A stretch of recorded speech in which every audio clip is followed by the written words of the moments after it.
La Bible insiste sur deux choses principales qui donnent la mort. Romains chapitre 6, verset 23. Car le salaire du péché, c'est la mort. Mais le don gratuit de Dieu, c'est la vie éternelle en Jésus-Christ, notre Seigneur. Osée chapitre 4, verset 6. Le Seigneur dit, faute de connaissance, mon peuple périt. Donc, deux choses principales, selon la Bible, donnent la mort. Il y a beaucoup de choses qui donnent la mort, hein. Mais ce sur quoi la Bible insiste, qui donne la mort physique et spirituelle, le péché et le manque de connaissance, c'est-à-dire l'ignorance. Donc, mon frère, ma soeur, quand tu décides de marcher avec Dieu et que maintenant tu prends la décision de vivre la vie de sanctification, de marcher dans la sainteté parce que Dieu est saint, n'oublie pas une chose. Il faut que tu commences à apprendre la parole de Dieu.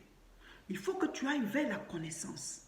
Parce que tu peux vivre une bonne vie chrétienne, marcher dans la parole de Dieu, ne pas vivre dans le péché. Et puis toujours, ça ne va pas dans ta vie. Parce qu'il y a des choses que tu ne sais pas.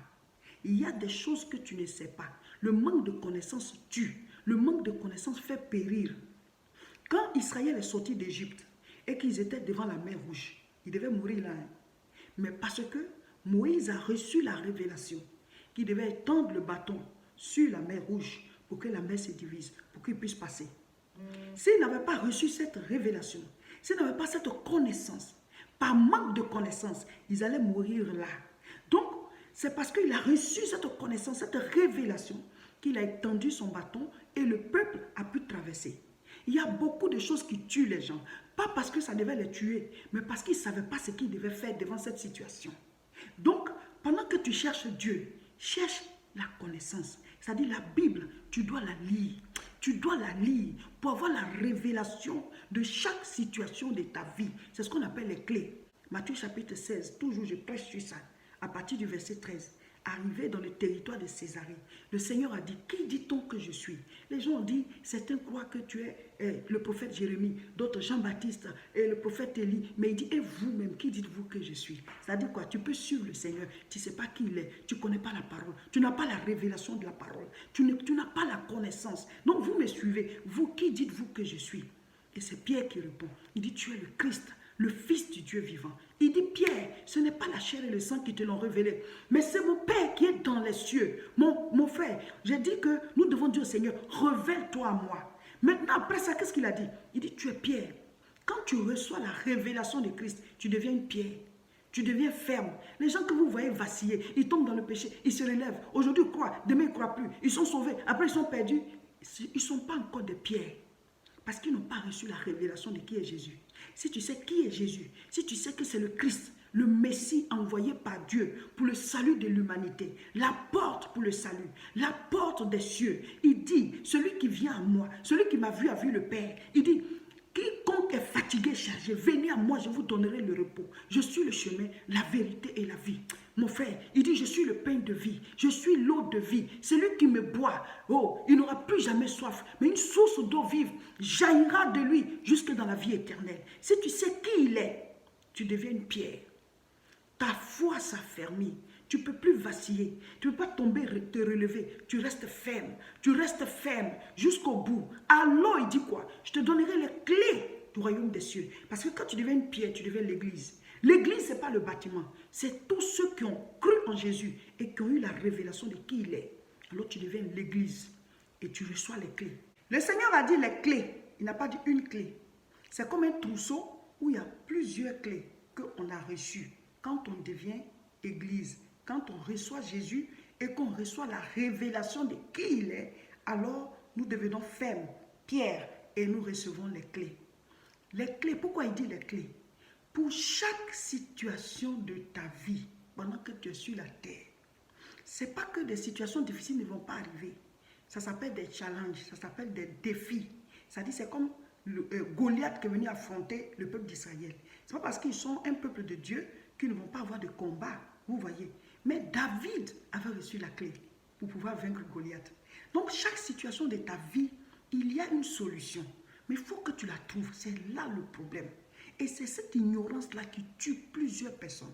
C'est cette ignorance-là qui fait que beaucoup meurent devant la mer Rouge. C'est cette ignorance-là qui fait que plusieurs restent dans le désert. D'autres, c'est à cause du péché, parce qu'il a dit deux choses détruisent. Deux choses tuent, selon la Bible. Certains, c'est parce qu'ils vivent dans le péché. Tant que tu vis dans le péché, tu dois savoir que le salaire du péché, c'est la mort. Les maladies, la souffrance, l'échec, la malédiction, tout ça, c'est le lot, voilà, le salaire, le bagage du péché. Donc, quand tu acceptes Jésus, c'est d'abord de mettre de l'ordre dans ta vie. Comme je l'ai prêché, éloigne-toi de terre. Après cela, tu dois chercher la révélation de cette parole, mon frère. La Bible. Plusieurs chrétiens ne lisent pas la Bible. Il y a des versets clés que certains ne savent pas. Quand on prêche comme ça, il y en a même qui viennent poser des questions. C'est pas mauvais, hein, mais il y en a, c'est juste pour te provoquer. Est-ce que ça là même c'est dans la Bible? Pourtant, il n'a même pas lu. Il ne sait même pas que c'est dans la Bible. Parce que tout simplement, il ne connaît pas la parole de Dieu. Et d'autres aussi par ignorance. Mais cette même Bible, on peut la lire. Si tu ne sais pas lire, mets la Bible audio et tu écoutes. Aujourd'hui, la technologie a évolué. Tu es en train de faire la cuisine, mets la Bible audio. Tu es au volant, mets la Bible audio. C'est comme tu es en train de méditer. Tous les passages là, tu vas les écouter. Et quand tu es là maintenant, il faut lire. Et quand tu lis là, tu es en train de te parler à toi. La Bible dit, la foi vient de ce qu'on entend. Et ce qu'on entend vient de la parole de Dieu. Ça veut dire qu'on dit la foi vient. La foi n'est pas là d'abord. La foi doit venir. C'est une puissance du ciel, la foi. Les païens n'ont pas la foi. Celui qui ne croit pas en Dieu, parce qu'il y a deux fois, la foi pour le salut et la foi pour le miracle. La foi pour déplacer les montagnes, pour décanter les situations. Et ça, quand tu as Jésus dans ta vie, tu reçois cette foi-là. Mais elle vient de ce qu'on entend. C'est-à-dire la parole. La parole doit rentrer en toi. Et alors la foi va prendre racine en toi à partir de cette parole que tu as reçue. Donc nous ce n'est pas Dieu qui a venu méditer pour toi. Ce n'est pas Dieu qui a venu écouter pour toi. Lui connaît déjà sa parole, c'est sa parole à lui. Mais c'est nous. C'est comme si on te dit, il y a une centrale. Tu vois c'est comme un château d'eau. Et chacun de nous doit venir mettre son tuyau pour prendre l'eau. Ou alors, il y a une centrale thermique. Tu dois venir brancher ton compteur à toi. Donc, le nombre de puissance de l'électricité que tu reçois là, voilà, ça dépend de ce que toi tu es venu brancher. Quel compteur tu es venu brancher. Si tu ne lis pas la Bible, tu n'as pas une vie de prière à haute tension. Mais tu es en Christ, mais tu as des petits résultats. Tu souffres comme les païens. Donc, deux choses détruisent. Le péché et le manque de connaissance, c'est-à-dire l'ignorance. Si tu ne sais pas la parole, si tu ne la lis pas, si tu ne la connais pas, si tu n'étudies pas la parole, il faut l'étudier. Toute chose va passer, mais ça, c'est éternel. Quand vous cherchez la connaissance, puisque l'ignorance tue, devant chaque situation, vous aurez des versets bibliques, même si vous ne vous souvenez pas de la référence, mais la parole va vous venir. On vous annonce une mauvaise nouvelle. Ou bien vous recevez une facture, ou bien on vous dit quelque chose par rapport à votre enfant, ou bien votre mari, ou bien votre femme, ou bien votre père qui est malade. D'abord, la première des choses, c'est que le cœur va se troubler. Vous serez troublé devant la situation, mais en même temps, vous allez vous souvenir. Jean chapitre 14, verset 1. Le Seigneur dit quoi? Que votre cœur ne se trouble point. Croyez en Dieu et croyez en moi. Quand tu connais ce passage, d'abord, ça va faire comme... ça va te calmer. Dieu dit, quel que soit ce qui se passe, que ton cœur ne soit pas troublé. De croire en lui, de mettre ta confiance en lui et ta confiance en Jésus. Vous voyez, ce verset déjà, il va te calmer. Si par exemple, tu es devant une situation où tu cherches à réussir et il y a des oppositions, tu vas te rappeler. Matthieu chapitre 11, verset 12, le Seigneur dit, depuis Jean-Baptiste jusqu'à aujourd'hui, le royaume des cieux est forcé. Donc je dois forcer, je dois me battre, je dois lutter. Il y a des gens qui disent, je vais vouloir avoir tel diplôme, mais vraiment les études là c'est dur. Le royaume des cieux est forcé. Tu veux changer de dimension, tu veux changer de niveau social, mais tu dois forcer, tu dois forcer. Donc ce passage-là va te venir, tu vois. Donc, vous voyez, quand vous lisez la Bible, ces versets-là sont comme ça dans votre esprit. Ces versets-là sont comme ça dans votre esprit. Et vous avez la foi. Quand vous demandez quelque chose, vous faites par exemple une demande et puis vous n'obtenez pas. Matthieu chapitre 7, verset 7, il dit d'abord demander. Après ça, il dit chercher. Tu dois chercher. J'ai demandé, je n'ai pas eu. Je dois chercher une autre solution. Troisième dimension, il dit frapper. Donc, tu dois insister. Vous voyez, quand vous avez les versets, la parole dans votre esprit, vous êtes fort. Ce n'est pas manque de connaissances qu'on périt.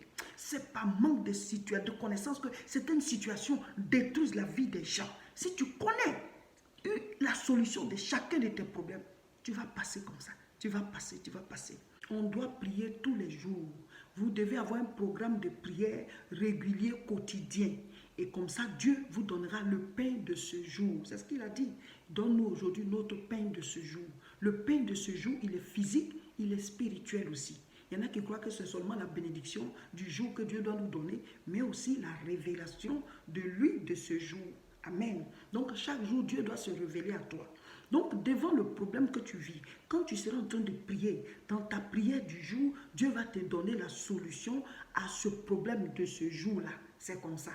Parce que souvent, Jésus, quand il guérissait les malades dans la Bible, il y en a à qui il dit tout simplement, va, ta foi t'a guéri. Il y en a à qui il a mis la salive dans la boue, il a mis la boue sur leurs yeux, ils ont été guéris. Il y a d'autres à qui il a dit, allez vous laver au réservoir de Siloé. Il y a d'autres, vous voyez, il n'a pas résolu les problèmes de la même manière. Hein. Voilà. Et même quand Lazare est mort, on l'a appelé, il a mis encore des jours. Il aurait pu aller directement. Il y en a aussi à qui il a dit, va. Quand tu vas arriver à la maison, ton enfant est guéri. Il ne s'est même pas déplacé. D'autres aussi, ils partaient dans la maison, puis la personne dit non, il faut dire un mot, mon enfant sera guéri. Il y a une, elle est venue, elle a touché seulement le bord de son vêtement. Donc les problèmes n'ont pas les mêmes solutions. Mais si tu n'as pas la révélation de Christ, tu vas penser que la manière dont il a fait hier, comme ça, il va faire aujourd'hui. Tu vas rester là. Tu vas rester là parce que Dieu, chaque jour, il a sa manière d'agir. Donc, nous devons le chercher. Nous devons aller vers la connaissance. Nous devons apprendre. Le manque de connaissance détruit. De la manière dont le manque de connaissances spirituelles détruit, c'est-à-dire la manière dont je vous exhorte à méditer la Bible, de cette même manière, je vais vous exhorter aussi à apprendre. Sur cette terre, nous devons étudier. Nous ne devons jamais arrêter d'apprendre. Il y a des gens qui ont étudié avant, ils n'étudient plus. Alors que tous les jours, on doit rechercher de la connaissance. Dans ton travail, ne t'arrête pas. Tu peux continuer d'apprendre pour pouvoir gagner des niveaux élevés. Pourquoi pas? Ne nous arrêtons pas d'apprendre. Il faut toujours apprendre pour connaître. Il y a des choses il y a des gens à qui Dieu a dit d'apprendre certaines choses. Jusqu'à présent, vous ne vous êtes pas encore mis au travail. Mais vous serez en retard. Dieu lui sait déjà tout. Mais le manque de connaissance détruit qui? C'est nous. Donc quand Dieu te dit étudie, il faut étudier. C'est ton avenir que tu prépares. Ce n'est pas seulement les jeunes, oui, je parle aussi aux jeunes. Mais nous aussi, les adultes, il y a des choses que Dieu nous dit, étudie. Aujourd'hui, mercredi et demain, jeudi, le sujet c'est Seigneur, accomplis tes promesses dans ma vie. Accomplir tes promesses dans ma vie, ça veut dire quoi? Chacun de nous a déjà reçu certainement des paroles sur sa vie. Dieu t'a dit des choses, ou alors des hommes de Dieu ont prophétisé, ou alors le Seigneur t'a convaincu, et puis tu sais toi-même que voilà ce à quoi Dieu t'appelle. C'est ça qu'on demande au Seigneur d'accomplir. Dieu peut dire quelque chose, mais ça peut ne pas se réaliser si tu ne te mets pas en prière, si tu ne te mets pas aussi en action pour agir afin d'appeler cette chose à l'existence. Amen. C'est pour cela que nous disons ces 2 jours-là, Seigneur, accomplis tes promesses dans ma vie. Et on a dit aussi, tous nos sujets de prière, c'est l'occasion de prier pour ça maintenant. Parce que c'est tout ça les promesses de Dieu. Quand tu vois que ça ne va pas dans ta vie, quand tu vois que tu ne te portes pas bien, quand tu vois que ça ne va pas dans ton couple, ou bien dans les études de tes enfants, je ne connais pas vos problèmes, mais tout ça, ce n'est pas normal. Parce que ce ne sont pas les promesses de Dieu. Il dit qu'il a des projets de bonheur pour nous. Donc c'est pour cela que je dis, accomplis tes promesses dans ma vie. En présentant tes requêtes, tes sujets de prière, c'est une manière de dire au Seigneur, ça c'est pas ce que tu as dit. Voilà ce que tu as dit, c'est ça que je veux voir s'accomplir dans ma vie. Aujourd'hui, c'est l'évangile de Jean chapitre 9. Et vraiment, c'est l'histoire de l'aveugle né que Jésus a guéri. C'est vraiment une histoire passionnante. Et tout m'a touché. Je trouve que l'aveugle, là, il se défend très bien. Et puis on dit, verset 26, qu'est-ce qu'on dit? On dit, il lui dit, que t'a-t-il fait? Comment t'a-t-il ouvert les yeux? C'est-à-dire, quand Jésus a guéri l'aveugle, quand vous allez lire, vous allez comprendre l'histoire. Hein. Voilà, les pharisiens, les religieux, là, ils étaient jaloux de Jésus parce que Jésus attirait plus de foule. Donc, ils étaient derrière les gens que Jésus guérissait. Donc, ils ont demandé à l'aveugle, comment il a fait? Comment il t'a guéri? Et comment a-t-il fait? Maintenant, l'aveugle dit, il a répondu, je vous l'ai déjà dit et vous n'avez pas écouté. Pourquoi voulez-vous encore l'entendre?